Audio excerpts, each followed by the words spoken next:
SAP, baby. That's actually podcast. Yeah. You guys still doing that? That's cool.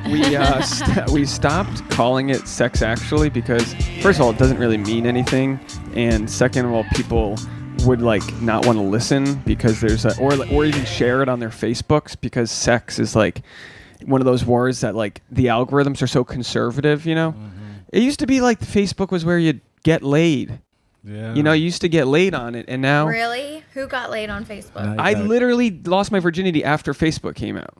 Because of Facebook? Well, you would message people on it. That was the kind of What would you message them? I lost my virginity during MySpace. Did you? Yeah. MySpace days? No. Hey, whatever you got to do. MySpace was the hookup. That was my dating app. Yeah, MySpace was the Wild West of the internet. You get like music playing. I saw a funny tweet the other day that was like some Gen Zer who said like, Instagram should have like, you should be allowed to have like music on your homepage, and some like old millennial wrote back and was like, man, these kids don't know about MySpace. Don't even know. MySpace was like Pimp My Ride for the internet. Yeah, just neons flashing. You could have like a seizure just looking at the wrong person's page. Let's start the podcast. Hey, everybody, welcome to the SAP. As always, it's your boy Dave Neal with Tasha Courtney and Hello. Leon Walker. Hey, Welcome. what's up? Thanks for doing the pod. Thank you for having me. This is fun. I'm already lost in his eyes. You actually both have very similar eyes. Yeah? I'm looking at, you guys have almost identical eyes. Little green eyes. Yeah, the green-eyed people. And Nobody talks about my eyes anymore because I'm old. Really? So thank you. This is nice. You're I really a very appreciate good-looking it. man. The eyes are appreciate competing that. with a lot of things on you. I like to hit on our guest right away. Appreciate it. I don't get hit on too much anymore. Every now and then, a gay guy slides in my DM, and that's about it. There you go. I appreciate the compliments. This is helpful. Are you in a relationship? I'm married. You're married. Yeah, dude. I'm all the way. I should have done my research beforehand. I'm all the way official. How long have you been married for? 7 years. Wow. Got a 10-year-old son. Wow. They call it the 7-year itch, right? My mother-in-law lives with me. I did know that. I did know. Okay, so then I did know you were married. I'm sorry. I know that. Don't you know? Like, it's funny how you only know things about people from their act. Yeah. So like, very funny stand-up comedian, and you talk about you've got multiple women in your house that you have to deal with. Filled with estrogen. Yeah. How does that work? It's I'm used to it, but yeah, it was an adjustment. My wife is white and my mother-in-law is Australian, so there's a big cultural confusion at times. That's a beautiful accent, though. Does she have the Aussie accent? I love her accent. I love accents. My wife's father is British, so like there's a bunch of accents running around. My wife has this weird, like she's been in America for a long time, but her like she says words weird. Yeah. You know, and I'm just like, what is that? Doesn't sound like anything. But there is no such thing as a proper way, right? So like every English colony has like in New England we get rid of the R's, you know, like we don't say like, you know, epoch and whatever, you know, you don't use the hard R, but then we'll add R's where they don't belong, like you know, like having an idea. He's like, I have an idea about something. So like you just add these things, and then the Aussies put an R when they say like nar. They're like, what do you even say? Nar. They just add like it's all. So it's really, you can like go through any accent based on where you put or take away the R. I feel like. But Aussie, that's a cool. You like did she cook you Vegemite sandwiches and stuff? Nah, she doesn't. I'm the one that cooks at the house. It's weird. There's very role reversal. My wife, she makes the money, and I stay at home. I take care of my son. I cook. I clean sometimes and watch Netflix. This is the life. Yeah, it makes me. That's hard work, though. House husband. Do you get the credit for being the house husband? Like, do you get when there's a stay-at-home mom? Only when I demand it. Okay. Right? Only when I say, I'm doing stuff. I'm doing things around here. Because that's what can be hard is like you start doing things out of resentment. You start scrubbing the floors. Like, oh, you must be nice being at your 9 to 5. Like when you have, I feel like it must. I don't know this for sure, but I feel like when you have a kid, it must be nice to be the person who can leave and go to work because you take your lunches. You just have that alone time, you know. Yeah. But your son is he's not a baby or anything, right? He's 10. He's 10, right? He's 10. He's homeschooled. I handle most of the homeschool. My mother-in-law is a teacher, and she used to handle a lot of the homeschool. Last year, the year before, we were splitting it, but now she got a job in L.A. teaching full time. So now it's all me. But we got a good routine. Like I like it, especially with everything that's going on in this country. I like my son being home. What made you want to homeschool? What made you guys want to homeschool? You really want to know? Yeah. It's gonna get emotional. Please bring it on. I went to jail. Okay. For 6 months. I think I knew that too. Why? Yeah. I'm a violent person. I have an anger problem. That's where the yoga comes in. That's where the Yeah, cheers. Hey man, we've all it's all but that's what this podcast is all about, is trying to figure out how to control our reactions to this fucking hostile life that we live in. Yeah, man. You know? I have a lot of tools, and yoga is yoga has helped me a lot. A lot. Is it easy to get under your skin still? Like if someone promised me money if I could convince you to punch me, like would it be I mean as men, we have testosterone running through us, you know, and like I played football. I grew up in a culture where there was a lot of like, this is how you be a man. Yeah, This like is masculinity is tied to aggression. And I was very attracted to it, you know. So I would give into those feelings a lot, you know. And it did take. And I used to drink. I used to drink a lot. So like, well, there's a reward for, you know, you see like someone gets out of the military and you know, has a violent episode. It's like, well, you trained them to sort of have this like see red, right? And the same way with football, you know, you're in these tackling drills where they're just training you to like drive yourself through another human. So you shut off like the rational side of thinking, and you kind of like learn that when you dump the testosterone and get yourself going, that, you know, you're on the kickoff team, your only job is to blow up bodies. Yeah. Stay in your lane and blow up job bodies. is to make things as easy as possible for you. So it's all about repetition. So if that sort of behavior is habitual, then it becomes easier and easier for that to be the route that your like neurons go versus any other options. Mm-hmm. And in a relationship, you have to learn how to not have these triggers, because like early on, I would kind of punch the floor, like I'd punch a coffee table or the dashboard of the car. I just like had this thing that I'd never been in a relationship where someone goes, "Don't do that. Right. Don't fucking punch a wall." As men, we're never taught like how silly we like our reactions So are. Like true. nobody like I grew up with my dad like coming home bragging about cussing people out, you know, and like beating people up, you know, like, and I was like, oh, this is how you be a man. That's right, you know. It's a cultural thing. Yeah. It's in our media that we consume as well. That like that's why they call it toxic masculinity. Yeah. It's like this thing that we've perpetuated in our culture, that this is how a man's supposed to act, even though it doesn't help it. It certainly doesn't help men. It definitely doesn't help women. It doesn't help anybody. There's somebody like right now who's spackling their wall because they fucking punched it, because they're like, not even because of a fight with their wife or whatever, just that you might be watching the football game and you throw a controller through the TV. Like people, I've never crossed that line because that's stupid. But like but I can also see it. I can see it and be like, yeah, the guy's identity was tied to his team winning. Right. He's got all this other shit going on in his life. He knows he can't punch his wife, you know, for a litany of reasons. So he throws his controller at the TV because he knows he can buy a new one.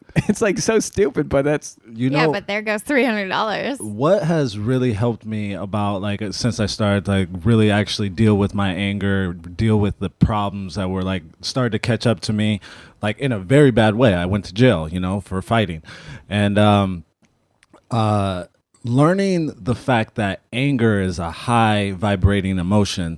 So because men aren't as emotional as women, when we actually like anger. So like coming to the fact where I enjoy anger, you know. Yeah, because it's the one time you get to express your emotions. Exactly. And like being honest with that. Like, oh, I like this. That's why I'm doing it so much. You know? Release. Yeah. I'm releasing emotion, and everything else is suppressed, you know? So like learning that was like, okay, this is not productive. So I need to find other ways. So have you challenged yourself to be more open with other emotions, to have better like emotional outlet for all those other things that have been pent up? Well, I am an actor, so I do emote, but I emote in a controlled environment, right? Like so yeah, I mean I do everything. I go to therapy, I go to anger management, I do yoga. So like, yeah, I mean, I've been working hard on myself.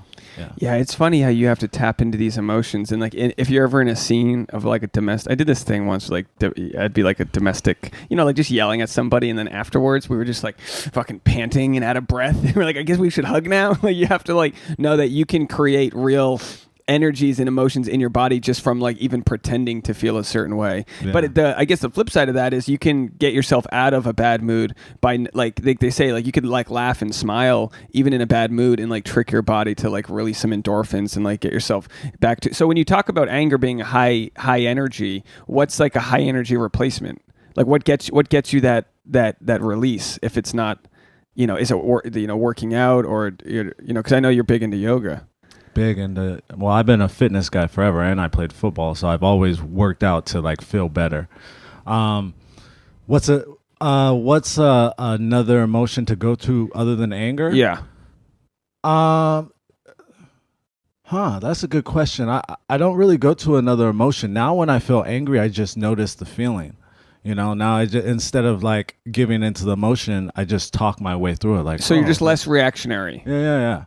I mean, I don't remember when we talk about relationships, I don't remember the last time I like yelled at my wife. Mm-hmm. Like we have arguments, but we don't have fights. Because and I'm the same way. I mean, Tasha, you have to agree with me here. I mean, I don't want to speak for you, but when we fight, like I don't get above. I almost get like slower and quieter because I don't want my point to be lost over what the easy solution would be, which is to yell it if you're not listening. You know what I mean? Like I know like Tasha's been very good at being non-negotiating in a situation where I'm like yelling my thing. And sometimes you're just on the other side of the room and you're emoting, and even that's like I will not be misinterpreted and be like, oh, now you're the mean person, like that you lose the argument, right. Because every fight or disagreement is really just like a court case where you're like, I need to look good in front of. That's why the podcast has been good, because if we just hit each other with the fucking mics and got to fight over it,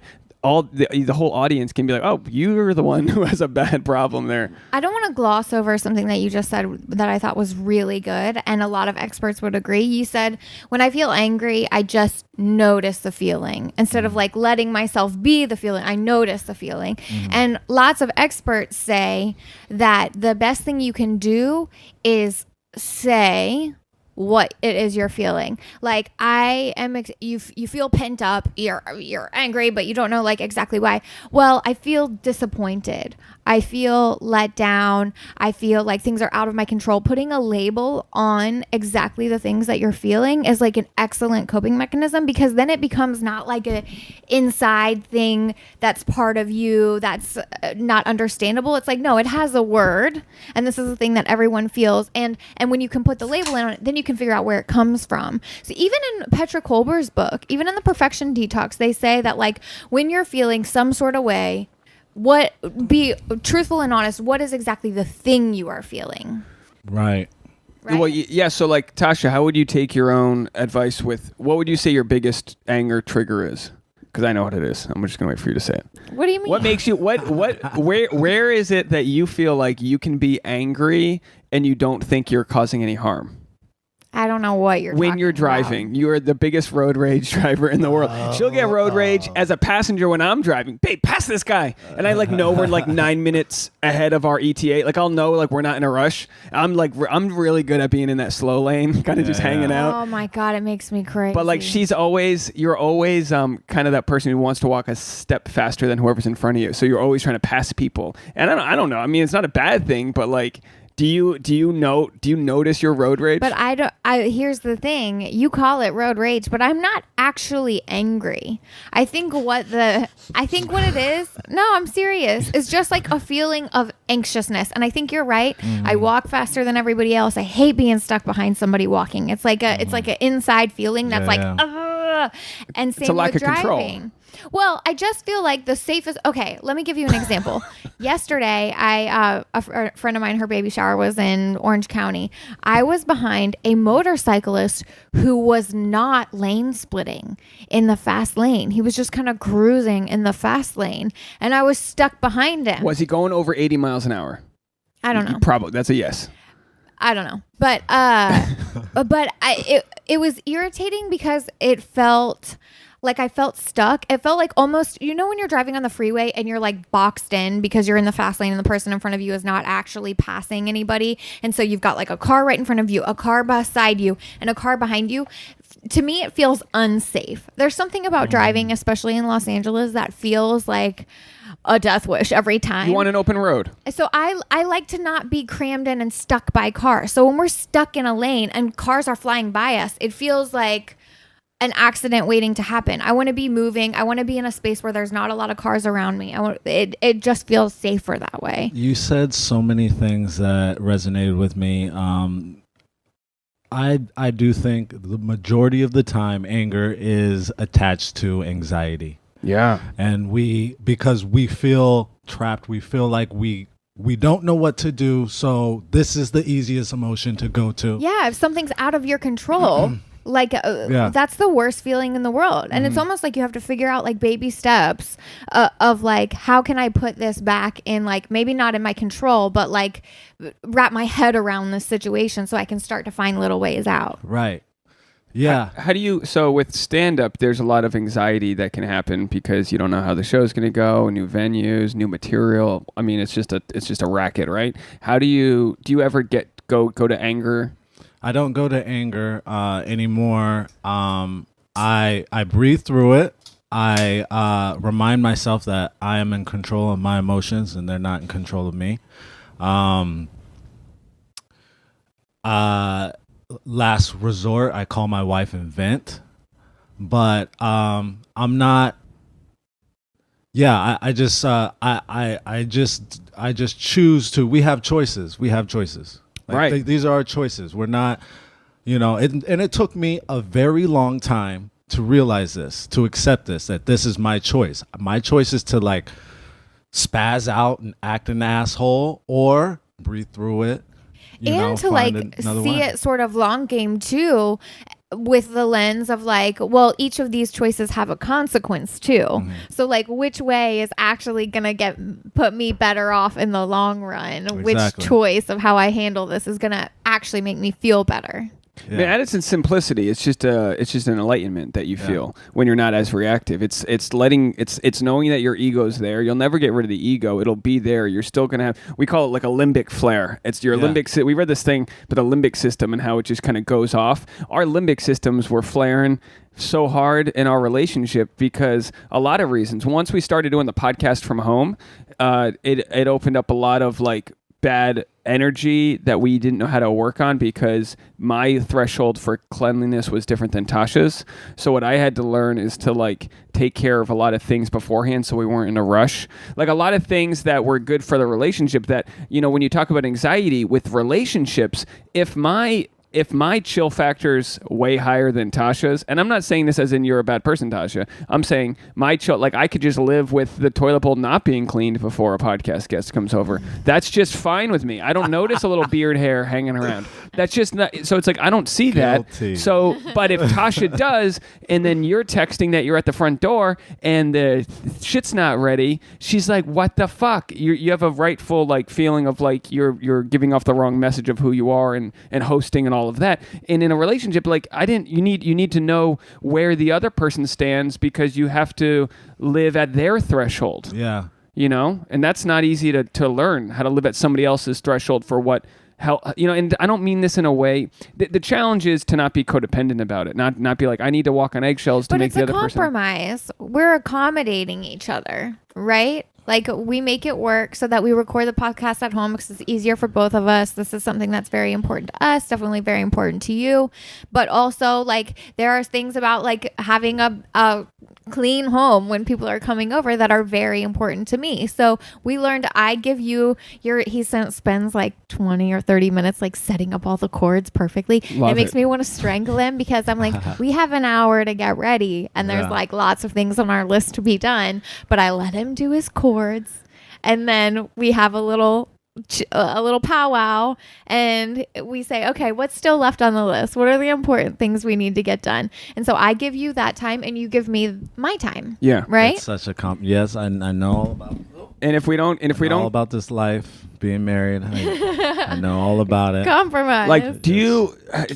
What do you and your wife know about each other? That's like that you have to do, because when it's like learning somebody else's language, you have to learn what they need. We know each other's language. My wife is a analyzer, supporter. I'm a controller, promoter. That's our personality type. She's very organized. She's very like. Is that INFJ kind of thing? Is that test? Yeah, they call it the personality matrix. Yes. Yeah. Mm-hmm. We haven't done the test. I have done that, but it's very hard to get your results. I mean, it's like multiple pages. It's a ton of questions, a lot of repetitive questions because they want to ask in a different way because they want to like really hone in. But it's one of those where like it's so subtle, right? It's like when you're picking between A, B, C, and D, you're like, both B and C kind of feel right. Which one feels more right? So I feel like you can kind of skew your results depending on the day. But you could fit in different. You could be different. You'd be strong in one area and strong in another area. Like I find we're not all just one thing. Mm-hmm. Yeah, it's like let's see if we can figure out. I is for like intuitive, or what's the opposite of intuitive? The opposite of intuitive? Jeez. Denial. More like a thinker. Denial. Yeah. I don't have any idea. This isn't my turf. Feeler or thinker is F and T. Do you think you're a thinker? I think I'm both. Well, we should take the test before we think what we are, because I feel like, I have a simple test that I'm going to send you guys when I get home. Okay, please, yeah. Because the one I've taken this test a couple of times. The first time I took it, I was all controller, and the second time I took it, which was like 2 years apart, I was promoter controller. What does promoter mean? I would say you guys have promoter in you, like someone that is outgoing, someone that is creative, thinking of possibilities, ideas. And then what is controller? Controller is someone that just needs to have it your way, like how you drive. Controller. Yeah. So you're a controller. I'm sure. I feel like a controller. But are you a controller with certain things? Like, do you care where you guys go out on a date versus like what? Like, how does it sort of materialize? I think controller controller and analyzer kind of materialize in, like, for me, like in anxiety. Like if something is out of control, then you get anxious behind that. Mm-hmm. Like it's like I don't know. Versus like an analyzer that maybe can take sort of like a more analytic perspective and can kind of see. Right. I think we're both controllers then. If you're a controller, because yesterday was our Mimosa stand-up show, and there's always shit that's out of your control, and I lose my shit over it. I want to end relationships with every comic I know after it, and they're all nice people, but like every comic decides to text me 2 minutes before the show that they're all parking. It's like, bro, no one. Remember the world where you didn't text someone that you were parking? Just fucking show up. People don't understand until I think every comic needs to run their own show so they could realize how to act, because people don't get it. And it took me a long time to stop hating comics, because bitterness, resentment. It took me a long time. Just like the post, like this was a specific thing that happened. I booked a comic, and this comic invited me to a show and didn't book me, and I'm just like, oh yeah, dude, yeah, you can't go fuck yourself. You can't invite like I'm not coming to sit at your show. I'm not in your newsletter. I'm not your newsletter, bro. You gotta go get your own audience. Yeah. I'll get even mad. I'll get mad if I book someone on a show. And we had Carolyn on. She was the stripper. She was on the Mimosa show. I can't remember her last name. Carolyn. Do you know what I'm talking about? Caroline. She's a fourth wall chick.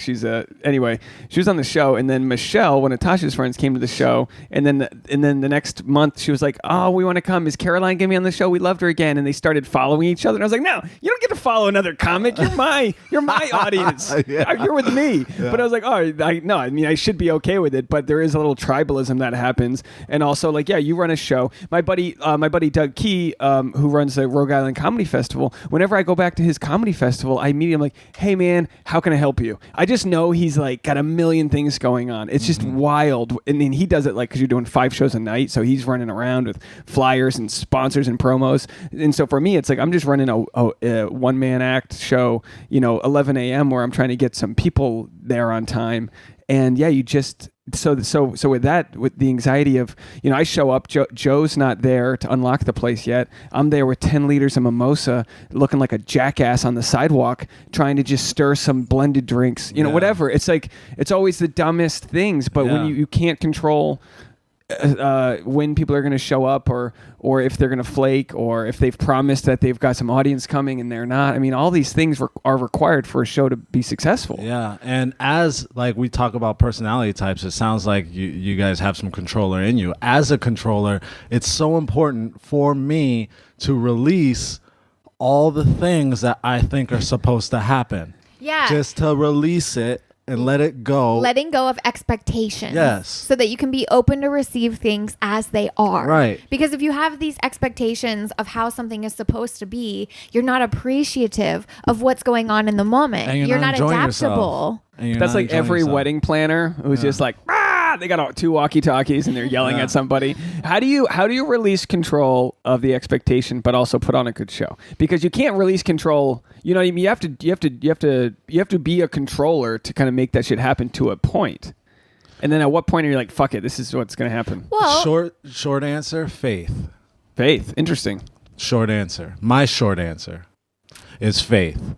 And since I started like my journey of like yoga, enlightenment, like meditation, I was raised Christian, but I've never kind of known faith until now. In the last couple of years, I've never really understood or believed in faith until now that everything is going to work out. Oh, I got goosebumps.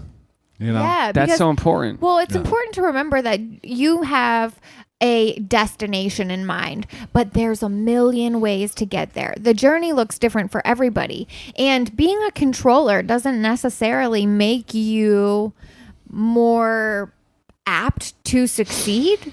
You know what I mean? There are plenty of people that are good at what they do that become highly successful that are totally hands off. Right. And that's not because of miracles. It's because different different personality traits offer different advantages. Mm-hmm. So there's plenty of ways to get there. So letting go of control doesn't mean that you're just like, Jesus, take the wheel. Like it means that like you've got some flexibility and flow for like, and you've let go of your expectations. Well, I will say that this is what's tough with our relationship is, Tasha, your faith in me. Now, I've had a faith in myself that I'm on the right path, not in a way where I'm sitting on my ass being like, oh, I've got faith, it's going to be fine. Like, faith comes with action and preparation and all that. And my favorite quote was from this Kit Moore song, Faith When I Fall. He says, you got to have strength when you stand and faith when you fall. And it's kind of like you have to know when things aren't going your way. This specific year, 2019, was probably on paper my worst year of stand-up comedy. But like, I know deep down that the lack of applause breaks or booking shows at nice venues, the lack of all that is probably made me a better comic because I'm like, I've been doing these dogfight shows, just these fucking places where you're like, what the fuck? The second I'm going to be performing these sets in front of a hot room, it's going to be like, good luck. I mean, like, you know how it is in LA. You do these I'm talking dog shit shows. Literally, some of them are at dog groomer venues. You know what I mean? These shows are at fucking... Someone yesterday was like, I heard that Tosh used to perform at a laundromat. I'm like, a fucking laundromat? I would kill if the only issue I had was a fucking dryer running. Right. You know what I mean? Some of the shit... I performed in front of the Olympics on a TV. Like next to 15-year-olds doing, floor vault or whatever. Can I interject? Because you said something sort of pointed at me that like that one of our problems in our relationship is my faith in you. I would argue that I'm wearing a ring you gave me, so I have some faith. Yeah, get it. Right? Yeah. But I I would argue that nice it's not, ring. thank you. Yeah. It's not a lack of faith.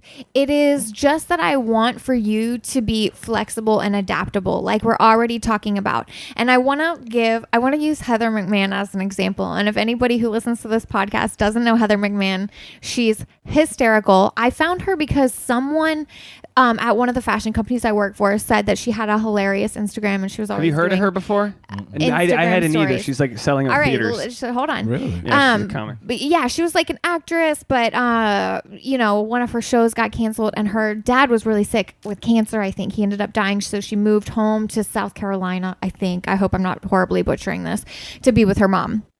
And, but she mentioned on her stories the other day that she has like a traditional theater background. Like she paid a fortune to go to theater school, right? And she said, if only I had known that like, I didn't need that. All I needed was like a strong Instagram because And a she's a microphone, comedian. yeah. But like Right. you guys had never heard of her as a comedian. We don't know where she's been like doing. I cynically Googled her and I saw her tour dates and then I'd Google the venue. I'm like, never heard of that venue. 2,600 seater. And then I'd be like, let's see what the tickets go for. $60. And you're like, all right, let's see how many open seats there are. Not a lot. Yeah, man. No, I'm she like, had to. "Gee." She had to do a whole second leg of her tour because every date sold out. But my point is that she's been working on.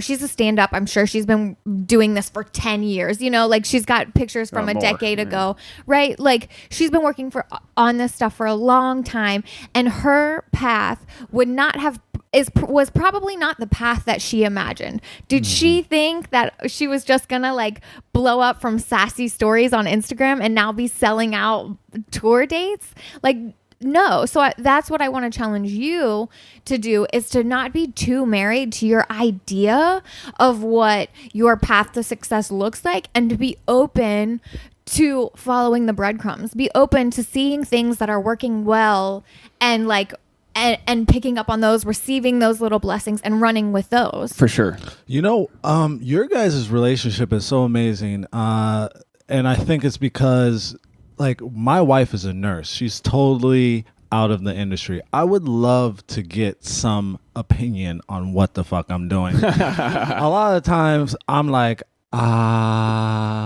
Careful what you wish for, because sometimes other people's opinions are the last thing. I've had to learn not to take Tasha's opinion. Well, on. someone close to me, like, I mean, of course, like just yesterday I performed, I got off stage and someone's like, I got tags for you. I'm like, guy, go away.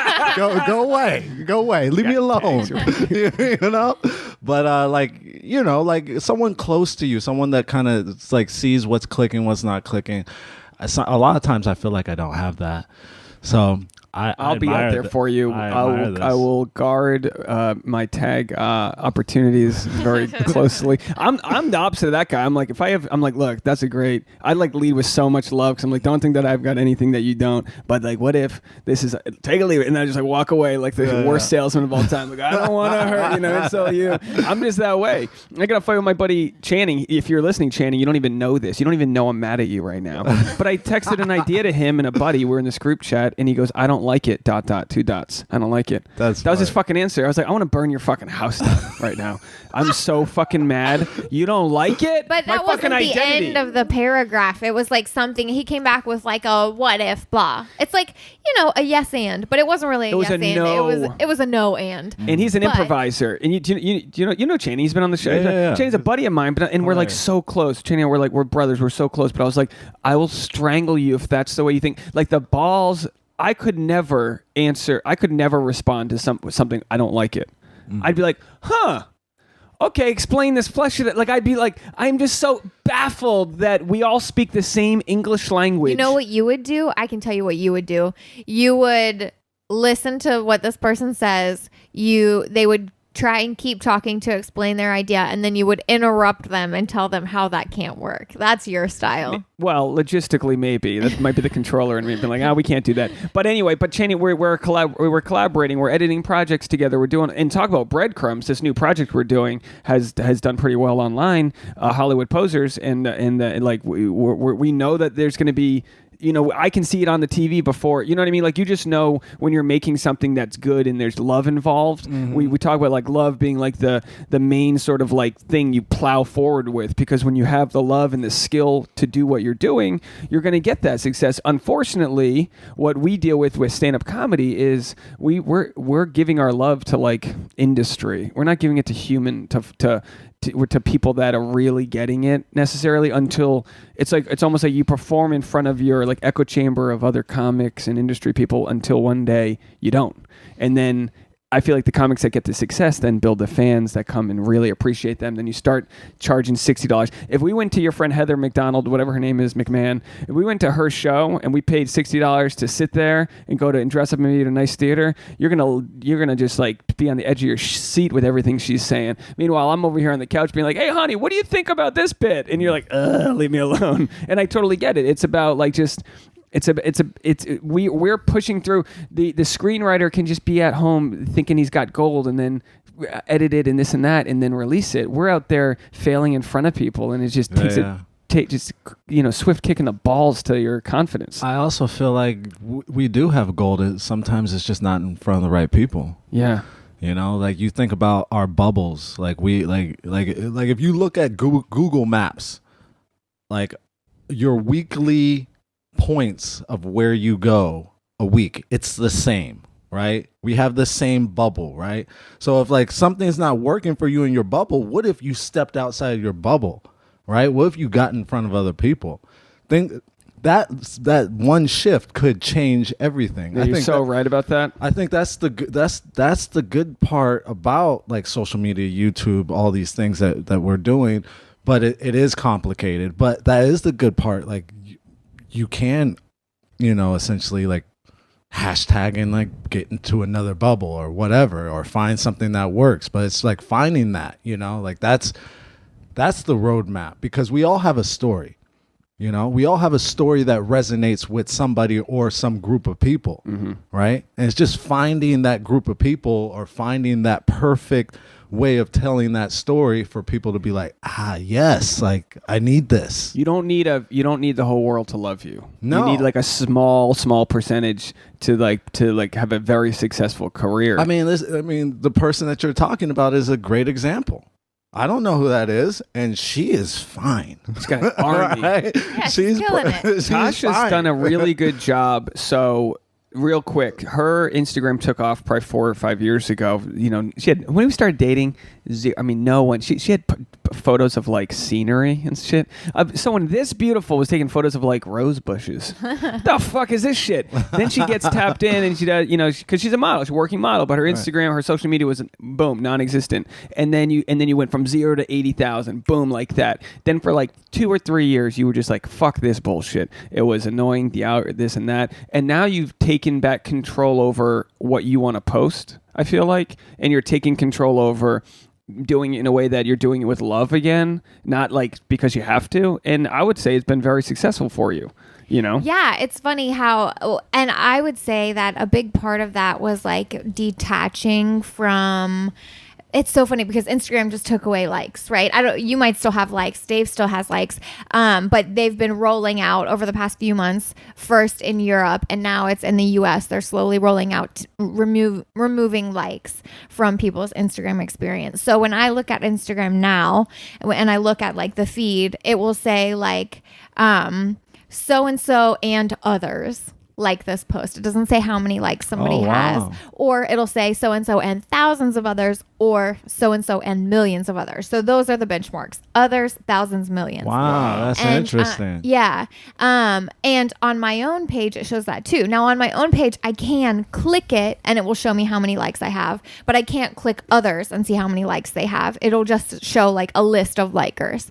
That's so funny. It's like they're giving us our humanity back. Well, it's interesting because some people were like, so true. They were really upset about it, right? A lot of content creators were, because it's a benchmark for brands and people that you want to work with to see how popular you are, right? It's a little insight into your analytics that they get to see.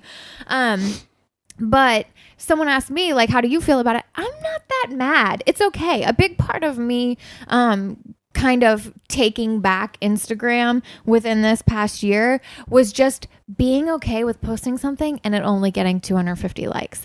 I had to be okay with that because previously when I first started building my Instagram, it was so important for every picture to perform, because if one doesn't perform, the one after that's not going to perform either. And so I had to be so selective about the kinds of things that I was posting. And then if something posted and it was the wrong time of day and it wasn't performing, take it down and post it again later.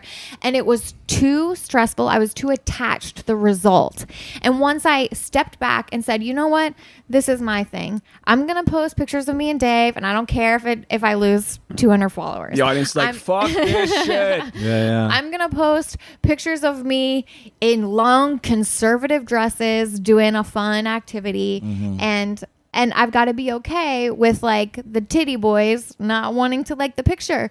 And you were trying to please this specific following you had gotten from the booty police out there. You got this following from them, so you're trying to appease them, kind of like neglecting the fact that there's millions of people out there that would have followed you for different reasons. And when you take out like you said, that microscopic look at how this post is doing today, like the posting it doesn't get 100 views in X amount of minutes, delete it, try to get, you take that away, you're just creating a nice page. Yeah, I just wanted to be big picture. I want my feed to be representative of how I see myself and my long-term goals.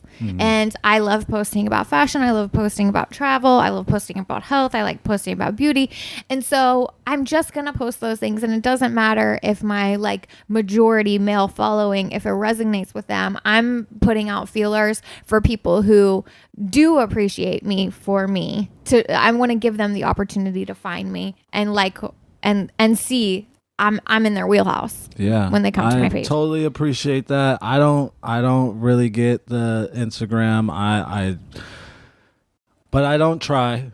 One of my friends is an influencer and she has a lot of followers, like 1 million. I don't know, a lot. And she looked at my Instagram and she was like, take all this shit down. Like I literally erased like all my pictures. She was like, none of this. So now I have like now I'm like bone dry because I was like, okay, I'll follow what you say. Yeah. But now I'm like, now what? Like, dude, what do I post? pictures are so bad. My pictures are so bad. I get better by posting a tweet to Instagram that performs better than like a headshot. Yeah. You know what I mean? Like they just whatever you think works in the past or whatever, that's just not what's so it's like trying to figure out how to share your content. And it used to be you'd want like a submission tape, a good 10-minute set of stand up. Now it's like you just need a good 90 seconds. So if you even if you don't have a good set, like I actually when I did your show a few months ago, I got a bit out of it that I haven't posted to Instagram yet, but I've been holding on to it, and it's like really good quality. The audience was cool, and I was like, I don't need. It's okay if the first joke didn't hit and the closer doesn't hit, as long as you just like bit by bit have whatever. You can share that with your people. They can find it, whatever. But so I'm happy for you, Tasha, that you're kind of just like, because while you might think you've lost followers, if your follower count has gone down, you don't know how many new people have replaced the old that are more loyal now because they're not just there to see like your ass crack.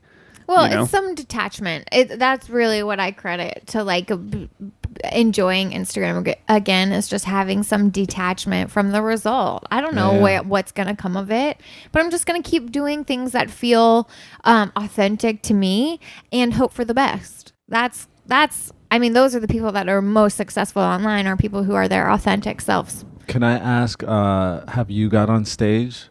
No. All right. I'm not a comedian. Well, one time you did accidentally. For my show, when the sound was wrong, I wonder if it was the show you were on. I don't remember, but I had you go on stage for a minute while I was like fixing the sound. But that was in front of like 7 people. Was that the day of the construction? Yeah, that was it. It was a nightmare. The lights went out, the sound went out. They decided to replow the street during our show at the old fourth wall. So we had to deal with like they cut into the grid. I think the power went out for a minute. It was a fucking mess. But no, you haven't. But yeah, I told the one joke that I know. Tasha did an improv class though. So you should get on stage. I think everybody should get on stage. I'm going to make my wife get on stage, and she's a nurse. We should have them both get on stage on the same show. I just think, and the beautiful, this is why I love the fourth wall. I mean, I think Joe is just brilliant. And I will say that forever, because he has created something where anybody can come and get that out of the way. It's like skydiving. It's like skydiving for somebody. Yeah. you could really just get that out of the Public fucking speaking, way. biggest fear. Yeah, just get it out of the way. Just get up there. It's in front of a bunch of, sad comics. It's fine. Like, you're gonna be fine. You will survive. Like, she would get plenty. She would get laughs in front of comics. But for you, I mean, it's just something. It's just another tool. It's just another tool in your arsenal that is going to down the road be useful for you. So I think you should get on stage and you should start writing and start like working on certain things. Have something. You sit here and you have a podcast. You have so much to say. She's got opinions. She actually has the and I wouldn't push for you to do it professionally. because he would be upset that I would be like, yeah, she'll be all over Laugh Factory. I'll be touring. Well, you know Leah Richardson. Oh yeah, and she was Sean, on a podcast a few months ago. And Sean, they're a couple. Yeah. They're both hilarious. Yep. They do my show often, and they work so good together. Yeah. Like, they're so hilarious together, but they're also hilarious apart. I can see that for you guys. Tasha's good at seeing what's wrong with the situation.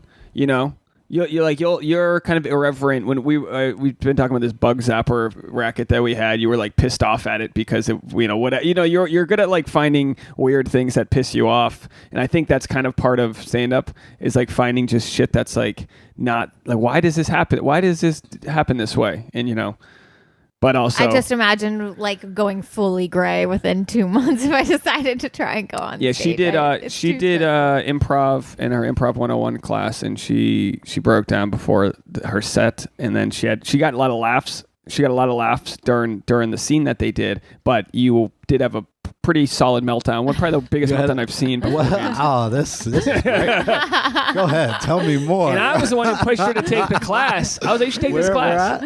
I was having a full-blown, I guess, what would you call it? An anxiety attack? It really was. But you like targeted it meltdown. towards me. You were mad at me for putting you in that position.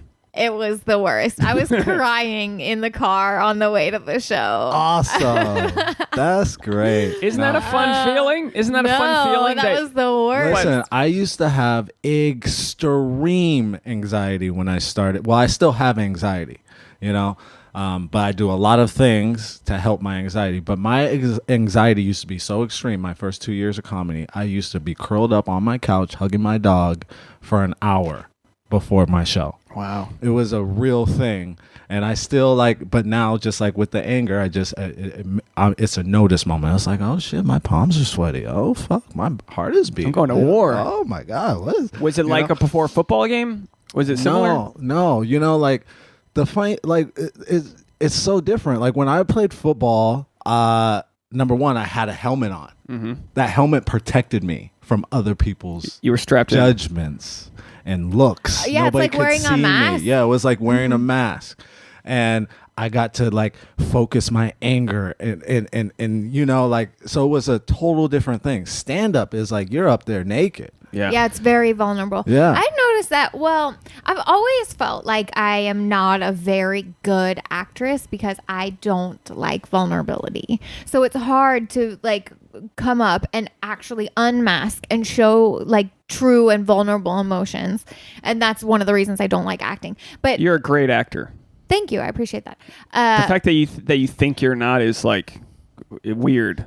Well, maybe it's because pretty people aren't, models aren't supposed to be good actors, but she's it's just uncomfortable. She coaches me in auditions and she's really good. She's really technically nice. Along with, you're good, Tasha. Thank you. I appreciate that. But and what I was I'm not done. And you get great feedback. Yeah. She's auditioned for like some network stuff where where like soap operas and they give you really good feedback. Thanks. And you have no idea why you weren't the one chosen. But here's the thing. That I wanted to say. She lets me interrupt her when it's a compliment. Just so you know. When it's a compliment, she goes, finish your thoughts, Dave. Right, when I first moved to Los Angeles, I had a big meeting with someone really important at a network that was perfect for me, right? And I had coffee and Adderall in the morning and was like trying to just like show up as my best self and be the quickest and like all of this. And I was so nervous that I was a crazy person. You know what I mean? I like wasn't processing anything that they said during one of my auditions. Someone like I came in, I did my lines the way that I had like kind of rehearsed my sort of first choice, and they gave me some feedback. How about try it this way? And I was just like, okay, yes. And I did it again exactly the same way as I did it the first time. And I didn't even process what they had said until I was already out of the office and on the way back to my car. And I felt like that was happening because I was so nervous. Like, yeah, I was very nervous going into auditions. I was such high anxiety because I was so attached to the potential result. Yes, yeah. Right? You imagine yourself booking this role and blah, blah, blah, and how it's going to change your life. I started to really improve at managing my anxiety once I was able to detach from my expectations about how something was going to go. And now I'm way better at managing anxiety in auditions and just in general in life when I'm like, none of this really matters. I detach from like but people can relate to this with job interviews, you know? Yeah. It's like, you just know, need to not give a fuck. Especially in this town, like anxiety kind of just runs, like the energy of this town is just full of anxiety. And it's because we are focused on the results and we want results in this industry. One thing that has helped me is affirmations, you know, grounding myself, being present, you know, reminding myself that this is the only moment that matters. The future doesn't, you know, like the future's not here. Everything's a story, you know, like stories aren't real. Our past isn't real. Our future isn't real. Our present is the only real thing right now is our present. Oof, I like that. Yeah. Yeah, that's so true. Have you noticed that like events in your past like change throughout time? Like people, like we add your perception. Yeah, we add on to the story. We make ourselves the main character. Yeah, we add on to like if like you'll meet up with like an old college buddy and be like, remember this time, and then you'll talk about the time and it'll be totally different. For sure. Like, you know, because our stories change in our mind. You know, and your memories are totally malleable too. You know what's interesting? You said like the only moment is this moment that exists. You know the like Schrodinger's cat. Right? Do you know it's like a psychology thing that like, okay, you've got a box and it's on top of a cat. They say there's a cat underneath this box. We don't know if it's dead or alive. Until you lift up the box, nobody knows if it's dead or alive. So in this moment, the cat is both dead and alive. It's both things. So it's like it's like you're going to get whatever you choose. Yeah. So if you choose to be confident and happy and detached, you're going to have like when an experience. you don't know. So the universe, the plan, the result is whatever you want it to be. It's like manifesting, and a lot of people think it's like hocus pocus manifesting, but you can't. Like manifesting is a real thing. Vibrations, energy is a real thing, you know, and you can create. We are creating right now. We are creating our destiny, our reality. You know, it's not gonna happen to us. We are happening to it, right? So yeah, it's that same thing. Marianne Williamson says that you're either like leaving yourself open for success and blessings and miracles, or you're closing yourself off to receiving success and blessings and miracles because you've created these sort of like mental barriers or like that's why cynicism's so dangerous. If you're just someone who's like, this, it's not going to work out for me, and this is why, you're proving your case. Well, you're blocking yourself off. You're like blocking yourself off. You're not open to receive. To do a quick promo for the Patreon. This past episode, when I was telling you, Leon, about the solo episodes I do, how deep you can get into your mind and like in your spirituality and your like essence. The solo episodes that I do on the Patreon, I just take like, I'll read quotes from some of these books, and the Marianne Williamson's book, The Law of Divine Compensation, is everything that we're talking about. Have you read her book before? She's so spot on, at least like the way I receive it and she wrote this book years ago about just knowing that we're all meant to create, we're all meant to operate under love and all these things. And when you do that with that vision, that you don't even need to know the outcome, but you just do that with love, you can't help but run into all of that, even if it's not not exactly in the structure that you thought it would be, you can't afford not to like practice these principles. And so many people are so turned off by like a lot of these simple principles because it sounds wild, but we're on this spinning rock and we're just, like you said, we're transmitters of this energy. So choose the energy and the crowd to surround yourself with that'll get you there. I personally don't see how people, well, I do see how, but if you broke it down to science, it makes sense. We're all energy. Right. We're all atoms. Like, take the soul away, we just turn back into the dirt and the dust of the world. I mean, yeah. And energy can be neither created or destroyed. Yeah. So we're just recycled bits. And energy vibrates. It vibrates fast or it vibrates slow. Right. It vibrates positive or it vibrates negative.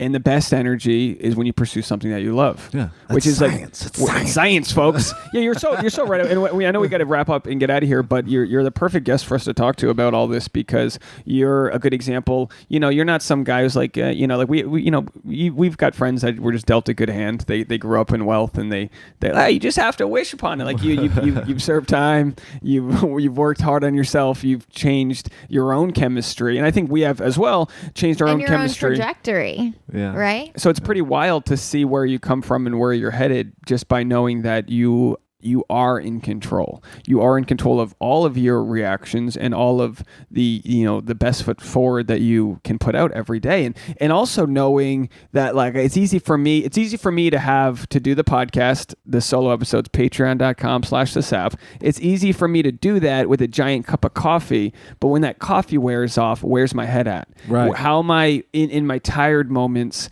still at the end of the day or after the set that didn't go well or when someone didn't get back to you about X, Y, and Z, how do you maintain the control of your own happiness and your destiny? That's what can be hard. I love it, and I want to just talk about this word shift. The shift, like this word, this concept, shifting out of a emotion has been so important to me. Just like, especially for us comics, we get off a set.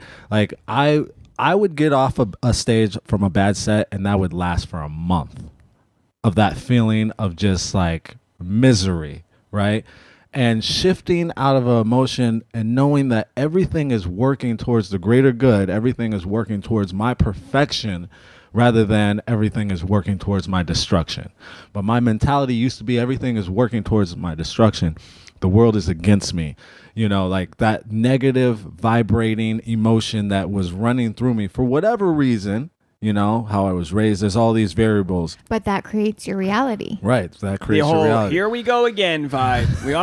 Here it is. I knew it was coming. Yeah. Yeah. So like the concept of shifting has been so important and just letting things go.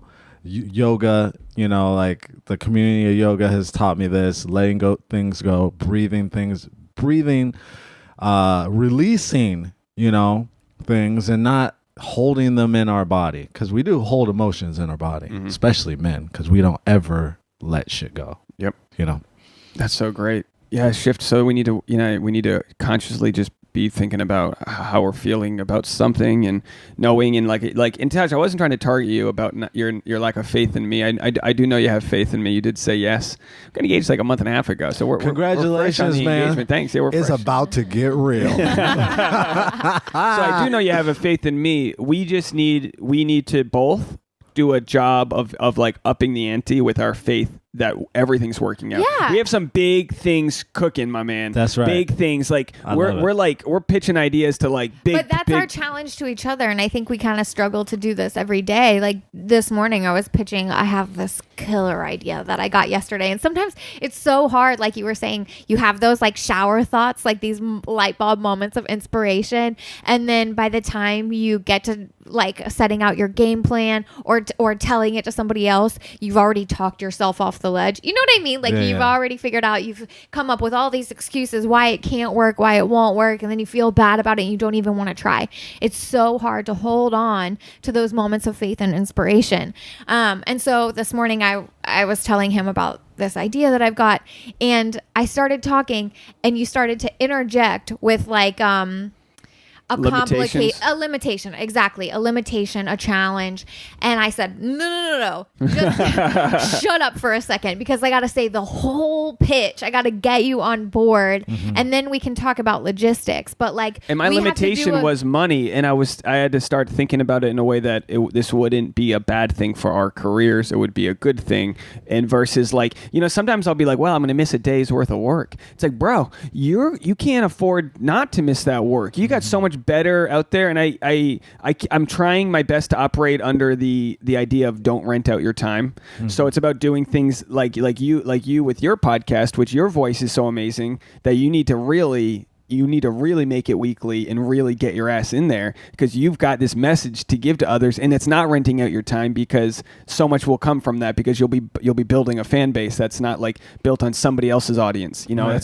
That's all yours. I appreciate it. Yeah. And I'm definitely going to take that to heart. And then you come back on here and promote it even more. But anyway, yeah, the idea is like, don't rent your time. Don't let your limitations be the things that can stop a good idea from happening. Challenge yourself to step away from those limitations. Screw limitations. I'm not trying to bring that on myself. I'm not going to put a wall up in front of my dreams. Yeah. No, I'm setting myself up for success, and I'm going to focus only on positive outcomes, and I will tackle challenges as they arrive, but no more limitations. And like, that's our challenge to ourselves and to each other, is to like just stop with the limitations and negativity. Challenge our audience, if you live in Southern California, to come to your stand-up show. It's at the HaHa Comedy Club. HaHa Comedy Club, the last Tuesday of every month. This holiday, the days are switching. Like December, the show that you're going to be on is December 17th because of the holidays. Is that a Tuesday?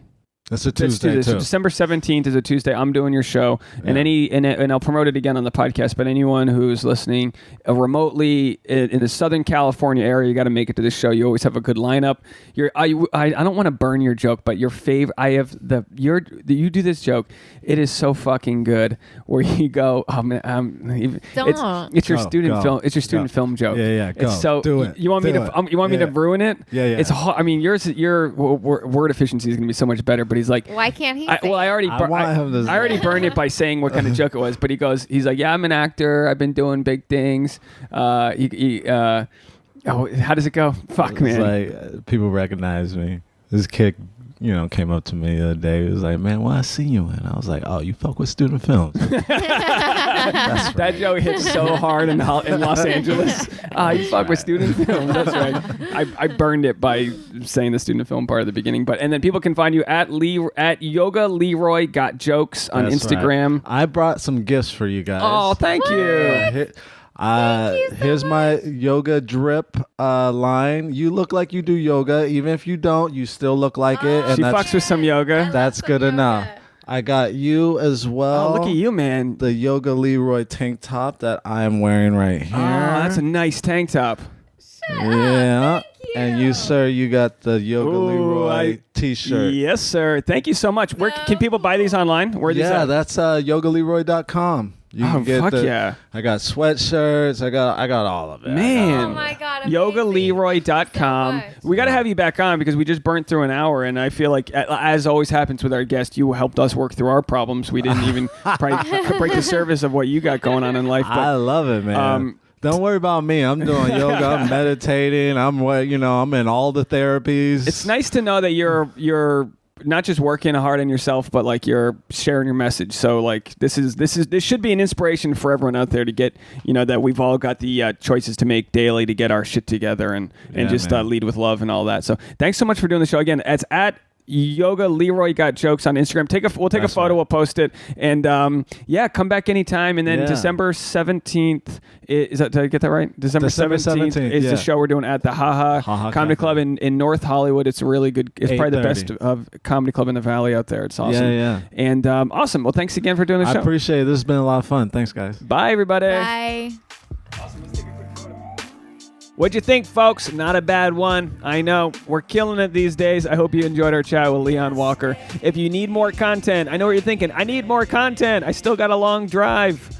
Well, look, you can go to our Patreon. We've got all the episodes. Everything's on Patreon. It's a private membership community where people can go to get more of our content. You get extra episodes, and then we get some extra help financially. You know, we're trying to build this empire over here. I don't know if you've seen the studios on our Instagram at the.sap. We got a new podcast studio, new lighting, new cameras. Tasha's Instagram's on fire. We're taking new photos. She's in the background shaking her ass. Shaking that old Kentucky blue ass. Bluegrass, blue ass. Was that funny? Did I make you laugh? A good pun there?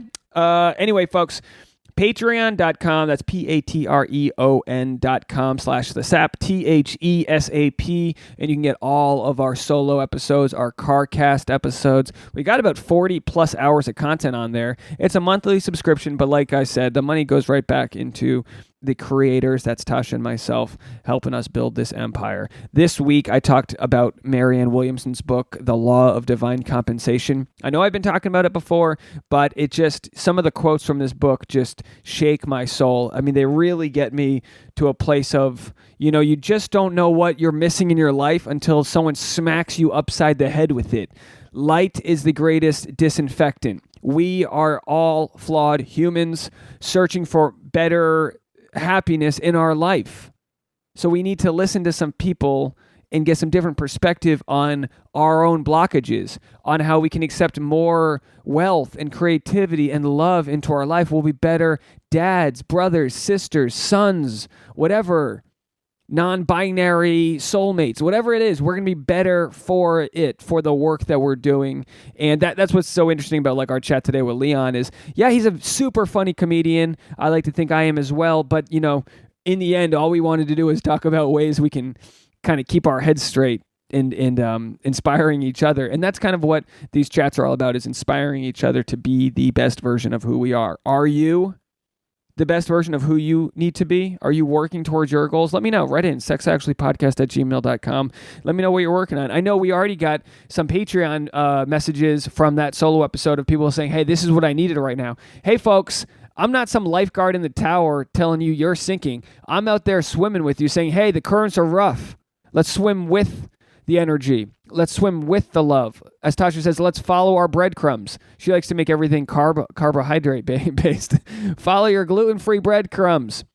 Anyway, folks, hope you enjoyed this episode. If you haven't already, and if you don't have the funds to share it to do the Patreon, I totally understand. At the very least, keep on sharing us with your friends. Take a screen grab of what you're listening to on the app. Tag us both, Tasha Courtney at D Niels and Leon Walker. Let Leon know that you checked him out at Yoga Leroy Got Jokes, and tag us all in the Instagram story. We'll be happy to hear from you. Bye, everybody. Have a good week.